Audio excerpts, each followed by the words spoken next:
Un grupo de organizaciones guerrilleras en Colombia tomaron la decisión, finalizando la década de los 80, de abandonar el uso de las armas como mecanismo legítimo para tratar de transformar la sociedad. En cierta medida, el M-19 y el EPL trazaron la ruta a las negociaciones actuales.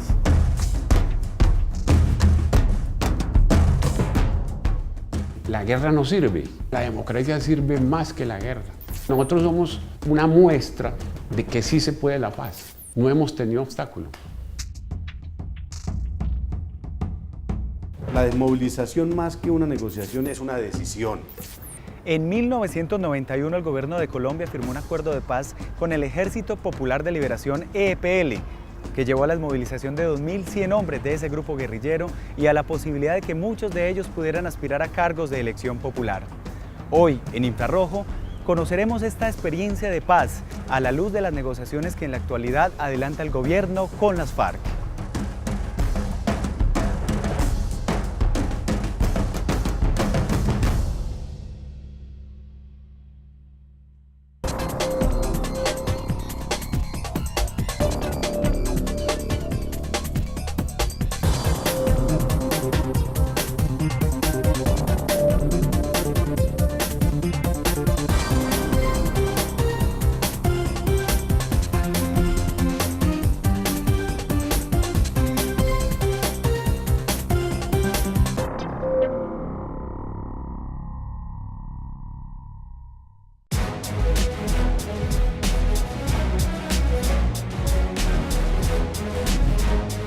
Desde noviembre de 2012, el gobierno de Colombia adelanta en La Habana negociaciones de paz con las FARC, en un nuevo intento por llegar a un acuerdo que permita parar un conflicto de más de 50 años, que ha causado miles de muertos. No es la primera vez que el gobierno negocia con un grupo insurgente. Ya lo había hecho en años anteriores con el M-19, el PRT, el Quintín-Lame, el ELN, el EPL y con las FARC. Cada uno de estos procesos le ha dejado enseñanzas a Colombia que deben ser tenidas en cuenta en el proceso actual. Hoy conoceremos la experiencia de negociación y desmovilización del EPL. El EPL surge de ese proceso de polarización entre la Unión Soviética y el mundo comunista y los Estados Unidos y Europa Occidental. Es decir, se hablaba del capitalismo-socialismo. Existía realmente en ese tiempo la Guerra Fría. Segundo, el EPL surge o el Partido Comunista Marxista surge como una reacción en contra del Partido Comunista Colombiano. Y la idea era darle más preponderancia a la lucha armada. Nosotros consideramos al Partido Comunista como un partido mamerto, como un partido electorero, como un partido burocratizado que creía en los cambios a través de la vía pacífica. Nosotros pensamos que la única manera de hacer los cambios profundos era a través de la vía armada. El Ejército Popular de Liberación tuvo mucho reconocimiento en amplias zonas del país, desde el Santander hasta Antioquia, y pues se caracterizó siempre por tener un partido que dirigía los asuntos del ejército, por tener un brazo juvenil, ese partido, y por tener un trabajo de masas que también lo llevaban a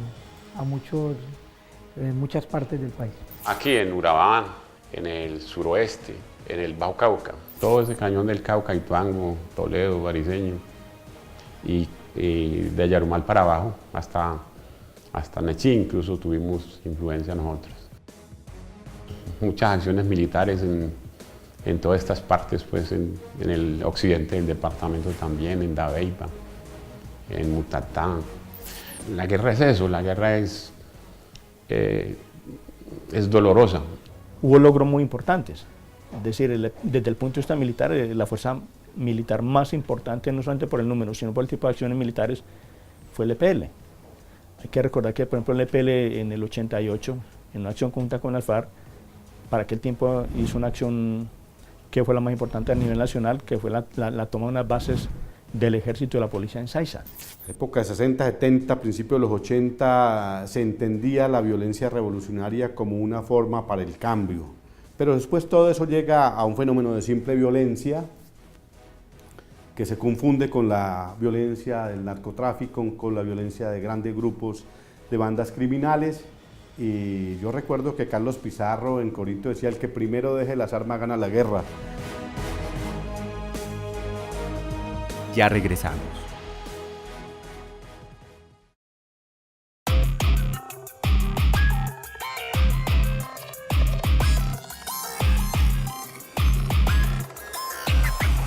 ...1967 fue el año que marcó el origen del EPL, el cual fue ampliando su presencia en varias regiones del país y de Antioquia, principalmente en Urabá, donde empezaba a florecer la industria bananera. Pero a mediados de los años 80, al ver que la guerra no tenía ningún sentido y que no se tomarían el poder por las armas, buscaron una salida negociada. El eje central de la conversación con el gobierno desde el año 84, cuando nos sentamos a conversar con el presidente Betancur, o la comisión que él designó, nosotros hacíamos énfasis en la Asamblea Nacional Constituyente, que había que reformar la Constitución para hacerla más incluyente, ¿sí? Para buscar la participación política de los sectores más allá de los partidos tradicionales. Fue una consigna que nos unificó en esa época al M-19, a las FARC y al EPL. En la propuesta del 84, la única organización que no participa es el Ejército de Liberación Nacional. Pero si se hubiera podido continuar con los diálogos, si no se hubieran saboteado los diálogos con lo que le hicieron al M-19, con lo que le hicieron al Ejército Popular de Liberación, que fue el asesinato de Oscar William, de Ernesto Rogas, de esa persecución, si no hubiera pasado todo eso, creo que nos hubiéramos ahorrado más de 15, 20 años de conflicto.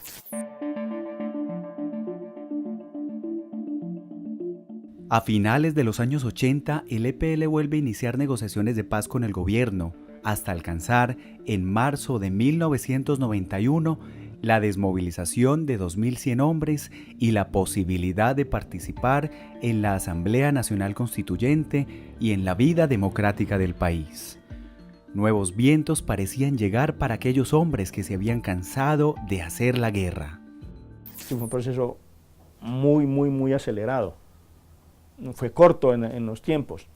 Y se puede decir que como el objetivo era era un momento político donde había la posibilidad de abrir el espacio a un proyecto distinto al bipartidismo, nosotros nos la jugamos toda.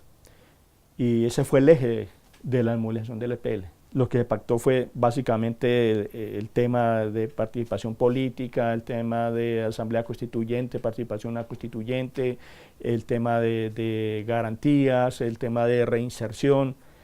Esos fueron como los temas básicos, fundamentales. Y como una especie de política, en el tiempo existía el Plan Nacional de Rehabilitación, de generar algunos desarrollos y una especie de rehabilitación de las zonas en las cuales estuvo el EPL. Mario Agudelo fue dirigente político del EPL en la región de Urabá. En 1978, cuando tenía 24 años, abandonó sus estudios de matemática pura en la Universidad de Antioquia y se incorporó a esa guerrilla. Uno lo dejaba todo, dejaba el estudio, dejaba la familia, renunciaba a su proyecto personal desde el punto de vista profesional. Y la idea era simplemente aportar un granito de arena. Nosotros tocamos lo que llamamos el trabajo de masas, es decir, en las zonas donde estuviéramos, hacer un trabajo de adoctrinamiento, de convencimiento, de movilizar a la población, de organizarla, porque la idea no era solamente que apoyara el proyecto en general, que fuera pasivo, sino hacerlos activos. El objetivo, explica Mario, era tomarse el poder para instaurar en el país un modelo socialista en el que todos los recursos estuvieran en manos del Estado. Ese modelo lógicamente fracasó y cuando fracasó nosotros también nos llevó a reflexionar que no tiene sentido empuñar las armas para algo que no era viable, pero ese era el modelo social que nosotros queríamos porque pensamos que era el que podía facilitar el bienestar, podía acabar con las diferencias sociales. Gerardo Vega también hizo parte del EPL. Nació en La Plata, Huila, y a los 18 años viajó a Bogotá a estudiar Derecho.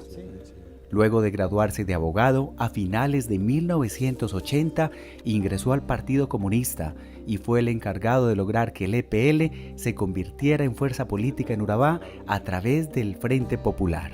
El EPL, en primer lugar, logró apoyos muy importantes porque se estableció en zonas como Urabá, donde habían organizaciones sociales fuertes. Esas organizaciones sociales apoyaban, indiscutiblemente apoyaron en el pasado con gran recurso y con la participación de sus líderes y con la participación de los trabajadores al EPL. En ese tiempo también eran cuotas a empresarios que se los obligaba realmente a pagar cuotas para la organización del EPL, y lo otro era producto de la actividad militar.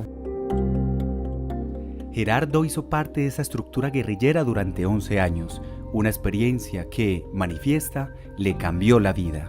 Yo creo que lo mejor que me ha pasado en la vida es haber participado de esa lucha insurgente, pero también lo mejor que me pasó es haber sido parte de ese proceso de paz y haber entendido que era necesario el proceso de paz.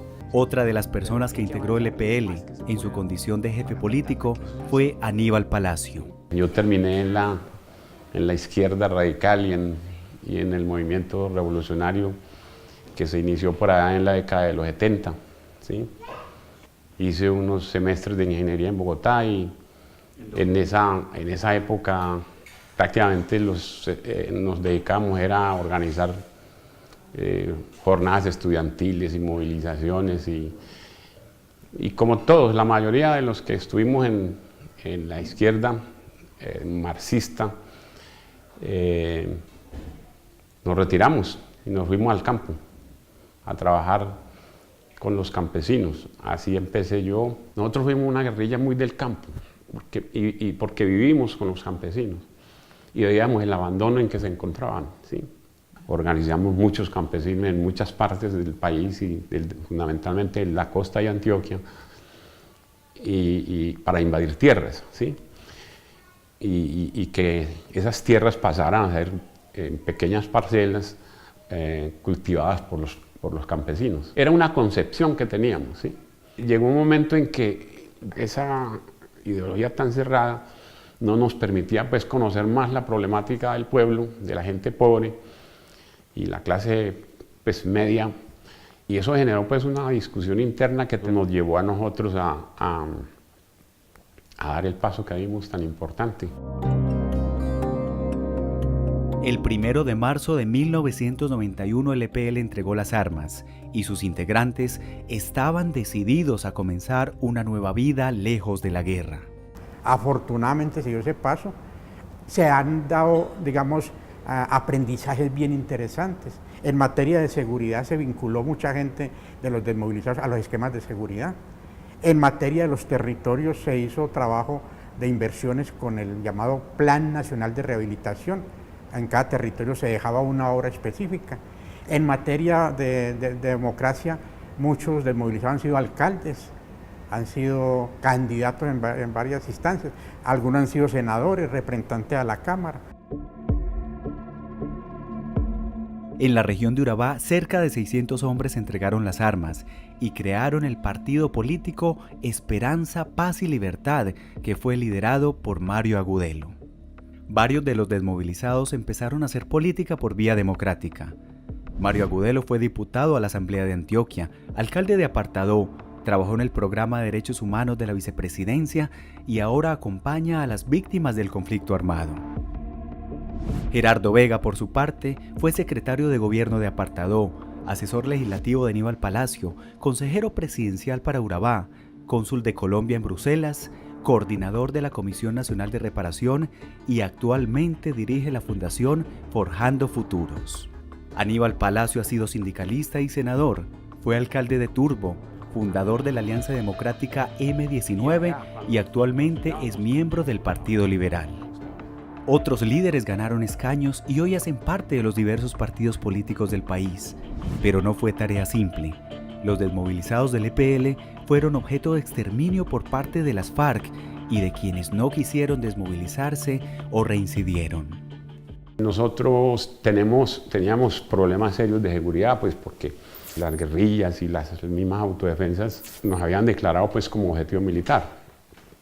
Y como ya les contaba en Urabá, pues mucha gente en esa década del 90 principios, muchos líderes fueron muertos por esa visión pues equivocada de que nosotros habíamos traicionado la revolución. Fue grave error de las FARC de desarrollar estas acciones, sobre todo también de no comprender que una cosa es la opinión de ellos frente a la guerra en ese momento y otra cosa es la opinión de otros que queríamos la paz. Nadie está obligado a participar de la guerra si no lo quiere. En los años posteriores a la firma de paz fueron asesinados 700 exintegrantes del EPL, lo que corresponde al 30% del total de desmovilizados, por lo que sus antiguos miembros no dudan en calificar estos hechos como un genocidio y piden se les declare como víctimas. Yo creo que la FARC se equivocó ostensiblemente, por eso hoy hay una petición de que se tengan en cuenta las víctimas del EPL en este proceso de negociación. Ellos se están organizando bajo la ley de víctimas, la 1448, para no sé si es tanto exigir, pero están, digamos, solicitando que sea reconocido como genocidio, ¿cierto? Que fue una persecución sistemática, prolongada contra un grupo específico. Que si la justicia es justa, tendría que asignárselos porque recibieron el mismo tratamiento, digamos, criminal que recibió la UP. Los esperanzados fueron asesinados como fueron asesinados los de la UP. Mario Agudelo no estuvo exento de esta persecución y recibió varios atentados que por poco le cuestan la vida. Pero uno en particular marcaría su vida y la de su familia. Para el 97 me envían un libro de medicina a la oficina de la asamblea. Mi hijo quería estudiar medicina, yo se lo regalé y era una bomba. Él estaba comiendo y lo abrió y le explotó. Los extremos de la miseria humana son tales que con un libro, que regularmente es un símbolo de sabiduría, lo convierte en un artefacto. Y era un libro precisamente de medicina, ética y moral se llamaba el libro. Nosotros con mi esposa tomamos la decisión de convertir eso en un mecanismo para hacer la resiliencia. Y tomamos la decisión de crear una fundación con el nombre de él, buscando construir un hospital pediátrico. No lo logramos, no lograba, porque el afán de él era la medicina. Él siempre quiso usar medicina como una manera de servirle a la gente. Por eso quiso la medicina. Quisimos hacerles homenaje. Otro hecho trágico que marcaría la historia de los desmovilizados del EPL ocurrió en enero de 1994 en el barrio La Chinita de Apartadó, después de que el entonces candidato al Senado, Aníbal Palacio, terminara de hacer una concentración con los pobladores del asentamiento. Nos fuimos por la noche, pues para el hotel. Nosotros dormíamos por seguridad en un hotel que quedaba al lado de la policía, ahí en Apartado, por las circunstancias pues que estábamos viviendo, por la persecución que teníamos de varios grupos pues armados, incluyendo la guerrilla en esa época. Y eso fue lo que nos salvó en el día.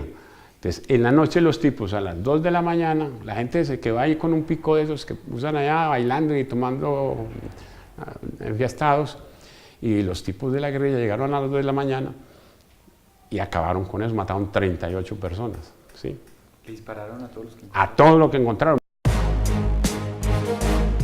Pero a diferencia de Mario, de Aníbal y de Gerardo, quienes luego de la desmovilización decidieron seguir por la vía democrática, hubo un grupo de guerrilleros que no quiso entregar las armas y otros que luego de desmovilizarse decidieron volver a tomar las armas. En Urabá se desmoviliza todo el mundo, en el resto del país no. En el resto del país la fuerza caravallista logra tener algunos frentes que no se desmovilizan. Entonces, por ejemplo, en el caso de Quinchía, Risaralda, mantiene el frente Oscar William Calvo, mantiene el frente Libardo Mora Toro en el Santander, y mantienen una estructura acá con el Lequín González. Ellos lograron mantener algunas pequeñas estructuras que no se desmovilizaron, que puede ser más o menos un 20% que no se desmoviliza. En el caso de Urabá es un 20% que se reactiva. Las experiencias internacionales en los procesos de desmovilización demuestran que entre un 10 y 15% o retorna o permanece en armas, o se deteriora y se criminalizan, ¿cierto? Se convierten en bandas, un 10 a un 15% en los procesos a nivel internacional, no solamente en Colombia.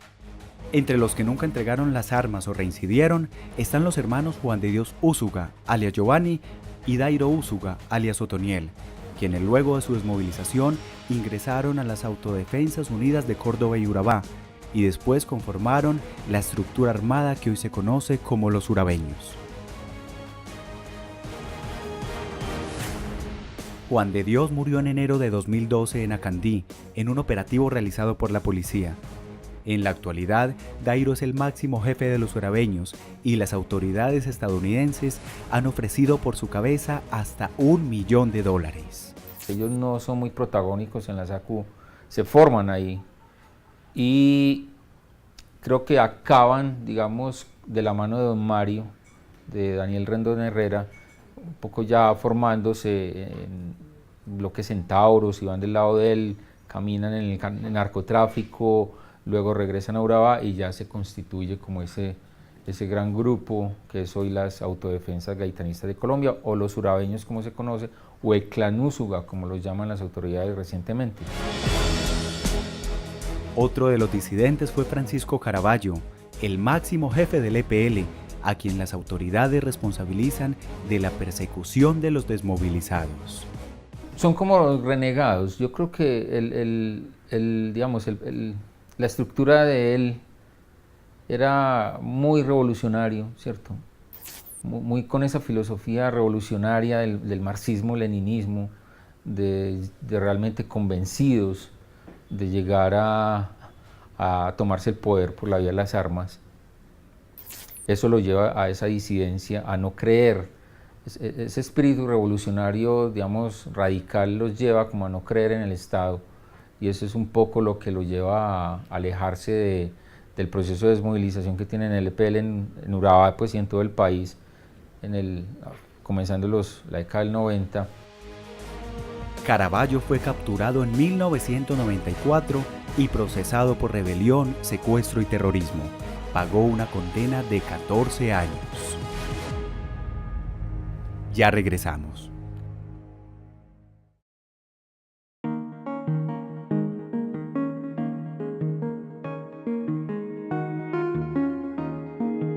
Han pasado 24 años desde la desmovilización del EPL, un proceso que, visto a la luz del contexto actual de negociación entre gobierno y FARC, puede dejar varias enseñanzas. Muchos perdieron la vida, ¿cierto?, después de la desmovilización. Entonces yo creo que hay que garantizar eso, primero, para los dirigentes y para toda la gente que está allí, que va a permanecer en el territorio. Y segundo, que tiene que realmente establecerse unos planes de desarrollo territorial que permitan que las personas desmovilizadas puedan rehacer su vida en la parte productiva. La primera enseñanza es que si usted no desmoviliza todos los grupos guerrilleros, los procesos de paz fracasan. Pues esa es la mayor enseñanza.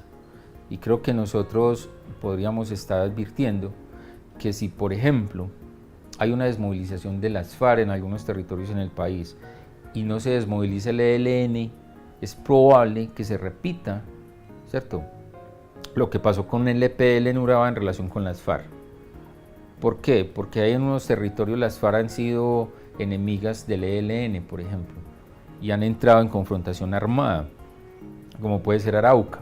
La FARC tiene que entender, como decimos nosotros, que primero el poder no lo van a tomar por la vía armada.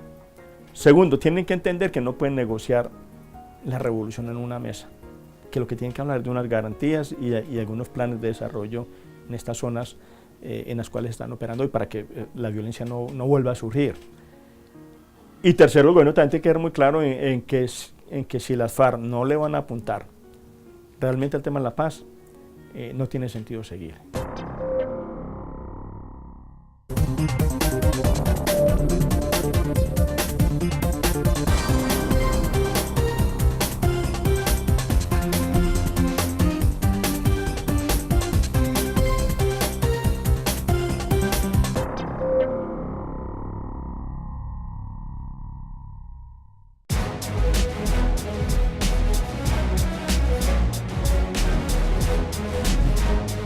Desde noviembre de 2012, el gobierno de Colombia adelanta en La Habana negociaciones de paz con las FARC, en un nuevo intento por llegar a un acuerdo que permita parar un conflicto de más de 50 años, que ha causado miles de muertos. No es la primera vez que el gobierno negocia con un grupo insurgente. Ya lo había hecho La desmovilización, más que una negociación, es una decisión.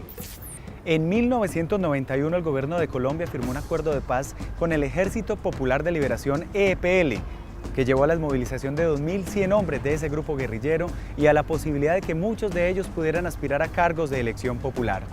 Hoy, en Infrarrojo, conoceremos esta experiencia de paz a la luz de las negociaciones que en la actualidad adelanta el gobierno con las FARC.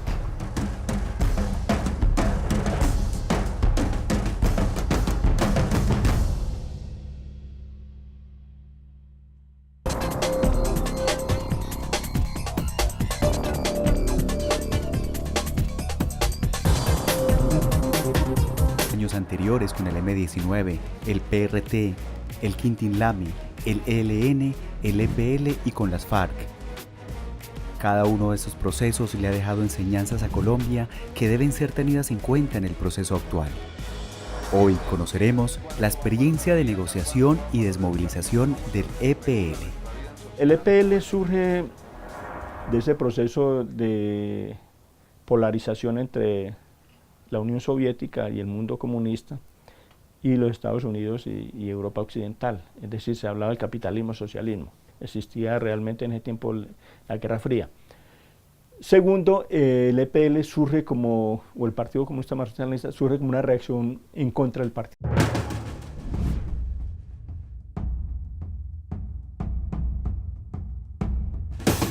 Un grupo de organizaciones guerrilleras en Colombia tomaron la decisión, finalizando la década de los 80, de abandonar el uso de las armas como mecanismo legítimo para tratar de transformar la sociedad. En cierta medida, el M-19 y el EPL trazaron la ruta a las negociaciones actuales.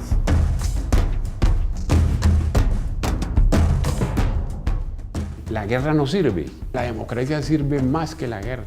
Nosotros somos una muestra de que sí se puede la paz. No hemos tenido obstáculos. Partido Comunista Colombiano. Y la idea era que darle más preponderancia a la lucha armada. Nosotros consideramos al Partido Comunista como un partido mamerto, como un partido electorero, como un partido burocratizado que creía en los cambios a través de la vía pacífica. Nosotros pensamos que la única manera de hacer los cambios profundos era a través de la vía armada. El Ejército Popular de Liberación tuvo mucho reconocimiento en amplias zonas del país, desde el Santander hasta Antioquia, y pues se caracterizó siempre por tener un partido que dirigía los asuntos del ejército, por tener un